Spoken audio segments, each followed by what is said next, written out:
Price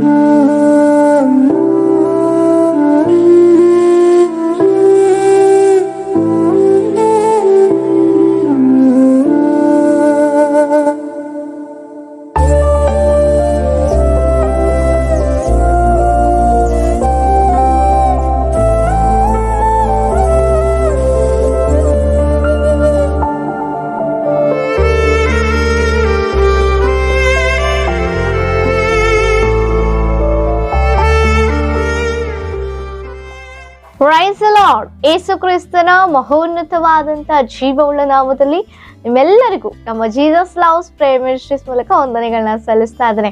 ಹೇಗಿದ್ದೀರಿ? ಎಲ್ಲರೂ ಕ್ಷೇಮವಾಗಿದ್ದೀರಿ ಎಂಬುದಾಗಿ ನೆನೆಸಿ ನನ್ನ ಕರ್ತನಿಗೆ ನಾನು ಮಹಿಮೆಯನ್ನು ಸಲ್ಲಿಸುವುದಾಗಿದ್ದೇನೆ. ಹಾಲೆಲೂಯಾ. ದೇವರಿಗೆ ಸ್ತೋತ್ರ. ದೇವರು ದಿನ ದಿನವೂ ಶುಭ ಮುಂಜಾನೆಯನ್ನ ನಮಗೆ ಒದಗಿಸಿ ಕೊಡ್ತಾ ಇದ್ದಾರೆ. ನೂತನ ದಿನಗಳನ್ನ ಒದಗಿಸಿ ಕೊಡ್ತಾ ಇದ್ದಾರೆ.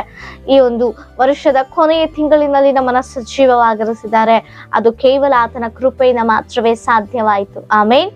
ಹಾಗಿದ್ರೆ ಆತನ ಕೃಪೆಯನ್ನು ನೆನೆಸಿಕೊಂಡು ಆತನ ಕೃಪೆಯನ್ನು ಅನುಭವಿಸುವಂತವರಾಗಿ ಆತನ ಪ್ರೀತಿಯಲ್ಲಿ ನಾವು ನೆಲೆಗೊಂಡು ಆತನು ನಮ್ಮ ಮೇಲೆ ಇಟ್ಟಂತ ಉದ್ದೇಶವನ್ನ ನಾವು ನೆರವೇರಿಸಲಿಕ್ಕೆ ನಮ್ಮನ್ನ ನಾವು ಆಧ್ಯಾತ್ಮಿಕವಾಗಿ ಆತನ ಜೀವವುಳ್ಳ ಮಾತುಗಳ ಮೂಲಕ ನಮ್ಮನ್ನ ಬಲಪಡಿಸಿಕೊಳ್ಳೋಣ. ಹಾಗಿದ್ರೆ ಈ ದಿನ ದೇವರು ನಮಗಾಗಿ ಏರ್ಪಡಿಸಿಕೊಟ್ಟಂತ ದೇವರ ವಾಕ್ಯವನ್ನ ನಾವು ಧ್ಯಾನಿಸೋಣ. ಯೋಹಾನನು ಬರೆದ ಸುವಾರ್ತೆ 16ನೇ ಅಧ್ಯಾಯ 24ನೇ ವಚನ. ಬೇಡಿಕೊಳ್ಳಿರಿ, ನಿಮಗೆ ಸಿಕ್ಕುವುದು, ಆಗ ನಿಮ್ಮ ಆನಂದವು ಪರಿಪೂರ್ಣವಾಗುವುದು. ಆಮೇನ್. ಹಾಲೆಲೂಯಾ.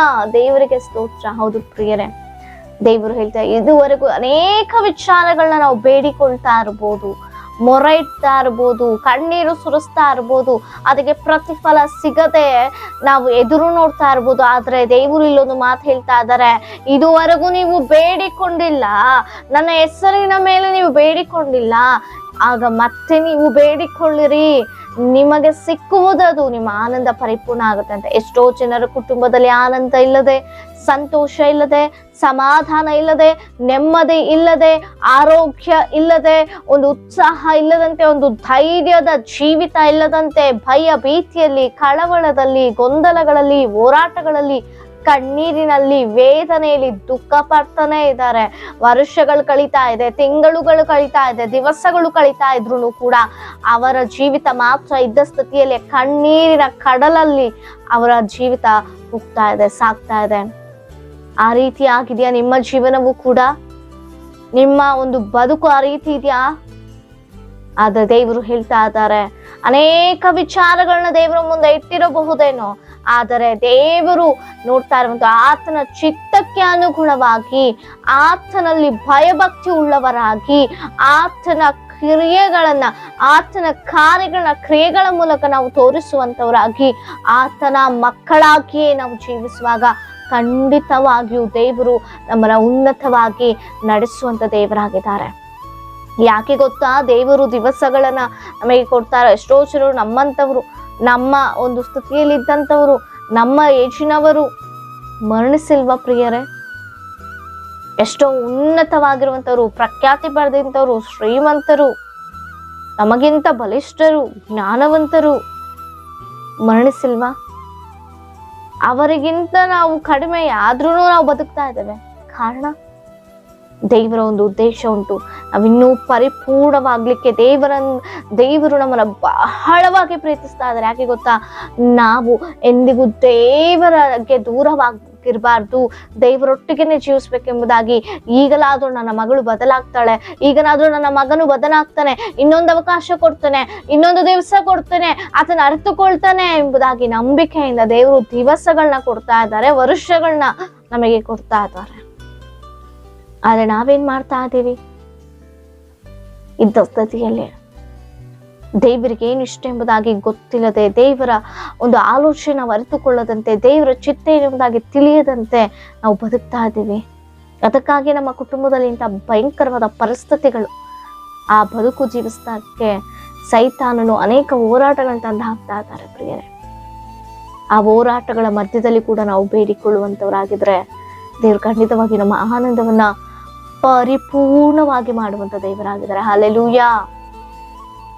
ಅನ್ನಳು ಆತನ ಚಿತ್ತವನ್ನು ತೆಗೆದುಕೊಂಡು ಎದುರು ನೋಡಿ ಆತನ ಸನ್ನಿಧಾನಕ್ಕೆ ಬಂದು ಮೊರೆ ಇಟ್ಟು ಬೇಡಿಕೊಳ್ಳುವಾಗ ಆಕೆ ಆನಂದವು ಪರಿಪೂರ್ಣವಾಯಿತು. Amen, hallelujah. ದಾನಿಯೇಲು 3 ಬಾರಿ ಆತನು ಪ್ರಾರ್ಥಿಸಿ ಬೇಡಿಕೊಳ್ಳುವಾಗ ಆತನ ಆನಂದವು ಪರಿಪೂರ್ಣವಾಯಿತು ಪ್ರಿಯರೇ.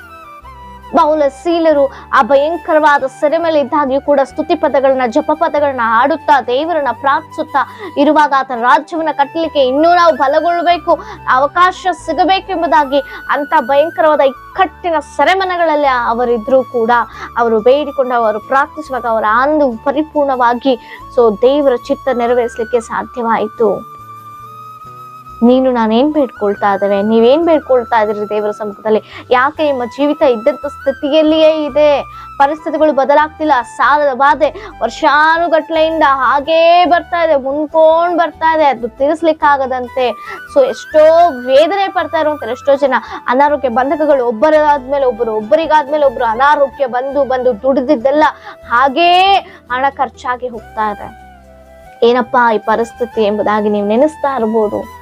ಒಂದು ಸಮಾಧಾನ ಇಲ್ಲ ನನ್ನ ಕುಟುಂಬದಲ್ಲಿ ಎಂಬುದಾಗಿ, ಮಕ್ಕಳ ವಿಚಾರದಲ್ಲಿ ನಿಮಗೆ ಅನೇಕ ಬೇಸರ ಆಗಿರ್ಬೋದು. ಏನಪ್ಪಾ ನನ್ನ ಮಗನು, ನಾನು ಪ್ರಾರ್ಥನೆ ಮಾಡ್ತಾನೆ ನನ್ನ ಮಗನು ಬದಲಾಗ್ತಾ ಇಲ್ಲ, ಬದಲಾಗಿ ಇನ್ನು ಹೆಚ್ಚಾಗಿ ಆತನ ದುರಭ್ಯಾಸಗಳು ಜಾಸ್ತಿ ಆಗಿದೆ, ಆತನ ದುಷ್ಕಾರ್ಯಗಳು ಜಾಸ್ತಿನೇ ಆಗ್ತಾ ಇದೆ, ಕಡಿಮೆ ಎಲ್ಲೂ ಆಗ್ತಾ ಇಲ್ಲ. ಆದ್ರೆ ನಾನ್ ನೆನೆಸದೆ ಅದನ್ನು ಬದಲಾಗ್ಬೇಕೆಂಬುದಾಗಿ ನೀವು ಅನ್ಕೊಳ್ತಾ ಇರ್ಬೋದು. ವರ್ಷಗಳು ಕಳೀತಾ ಇದ್ರು ಅದೇ ಸ್ಥಿತಿಯಲ್ಲಿ ಇರ್ಬೋದು. ಕಾರಣ ಏನು ಗೊತ್ತಾ? ನಾವು ಏನು ಬೇಡಿಕೊಳ್ಬೇಕು ಅದು ಬೇಡಿಕೊಳ್ಳಲಾಗದಂತ ಸ್ಥಿತಿಯಲ್ಲಿದ್ದೇವೆ, ನಾವು ದೇವರ ಚಿತ್ತವನ್ನು ಅರಿತುಕೊಳ್ಳದಂತ ಸ್ಥಿತಿಯಲ್ಲಿದ್ದೇವೆ. ನೀವು ನಿಶ್ಚಯವಾಗಿಯೂ ನಿಮ್ಮ ಆನಂದವು ಪರಿಪೂರ್ಣ ಆಗ್ಬೇಕು, ನಿಮ್ಮ ಕುಟುಂಬದಲ್ಲಿ ನೆಮ್ಮದಿ ನೆಲೆಸಬೇಕು, ಸಮಾಧಾನ ಕರ್ತನ ಅಂತ ದೇವರು ನಿಮ್ಮ ಕುಟುಂಬದಲ್ಲಿ ನೆಲೆಸಿ ಸಮಾಧಾನವನ್ನು ಒದಗಿಸಿಕೊಳ್ಬೇಕು ಅಂದ್ರೆ ಮೊದಲು ನಾವು ದೇವರ ಸಮ್ಮುಖದಲ್ಲಿ ಆತನ ಚಿತ್ತವನ್ನು ಅರಿತುಕೊಂಡು ಆತನ ಉದ್ದೇಶವನ್ನು ತಿಳಿದುಕೊಂಡವರಾಗಿ ನಾವು ಬೇಡಿಕೊಳ್ಳುವಂತವರಾಗಿರ್ಬೇಕು. ಆಮೇನ್. ಅದು ಆತನಿಂದಲೇ ಸಿಗುತ್ತೆ.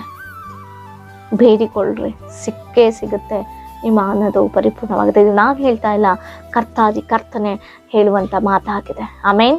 ಅದಕ್ಕೋಸ್ಕರವಾಗಿ ಜಾಗೃತಿ ಉಳ್ಳವರಾಗಿರೋಣ, ಬೇಡಿಕೊಳ್ಳೋಣ. ಅಲ್ಪಕಾಲಂತ ಕಡೆಯ ದಿವಸಗಳಲ್ಲಿ ಕಡೆ ದಿನಮಾನಗಳು ನಾವಿದ್ದೇವೆ. ಬಹಳವಾಗಿ ದೇವರ ಸಮ್ಮುಖದಲ್ಲಿ ಬೇಡಿಕೊಳ್ಳುವವರಾಗಿ ಪ್ರಾರ್ಥನೆ ಮಾಡುವಂತವರಾಗಿ ನಾವು ಜೀವಿಸುವವರಾಗಿದ್ದೇವೆ. ಆಮೇನ್. ನಿಮ್ಮ ಏನೇ ವಿಜ್ಞಾಪನೆಗಳು ಕಮೆಂಟ್ಗಳ ಮೂಲಕ ತಿಳಿಸಿಕೊಡಿ. ನಿಮಗಾಗಿ ನಾವು ಪ್ರಾರ್ಥಿಸುವವರಾಗಿದ್ದೇವೆ. ಪ್ರಾರ್ಥನೆ. ಪರಿಶುದ್ಧನಾದ ದೇವರ ಮಹೋನ್ನತನೇ, ಹೌದು ಸ್ವಾಮಿ, ಬೇಡಿಕೊಳ್ಳುವಾಗ ನಮಗೆ ದೊರೆಯುವಂಥದ್ದು ಅಪ್ಪ, ಕೊಡುವಂಥ ದೇವರು, ನಾವು ಹೊಂದಿಕೊಳ್ಳುವಂಥ ಸ್ಥಿತಿಯಲ್ಲಿರುವಂಥ ದೇವರು, ನಮ್ಮ ಆನಂದವು ಪರಿಪೂರ್ಣವಾಗುವಂತೆ ಮಾಡುವಂಥ ದೇವರಪ್ಪ. ಯಾರೆಲ್ಲ ಕರ್ತನೆ ಈ ಒಂದು ವಾಗ್ದಾನ ನೋಡ್ತೀರ ಅವರ ಕುಟುಂಬಗಳಲ್ಲಿ ಚಿತ್ತವನ್ನು ಅರಿಯುವಂತೆ ಸಹಾಯವನ್ನು ಮಾಡು. ಕುಟುಂಬಗಳು ಬದಲಾಗಲಿ, ಪರಿಸ್ಥಿತಿಗಳು ಬದಲಾಗಲಿ ಸ್ವಾಮಿ, ನೀನೇ ಸಹಾಯ ಮಾಡಿ. ವಾಗ್ದಾನ ಮೂಲಕ ಪ್ರತಿಯೊಬ್ಬನ ಆಶಿಸು ಬಲಪಡಿಸು. ಯೇಸುವಿನ ನಾಮದಲ್ಲಿ ಬೇಡಿದೆಲ್ಲವನ್ನು ಹೊಂದಿದ್ದೇವೆ ಪರಲೋಕದ ತಂದೆಗೆ. ಆಮೇನ್. Praise the lord.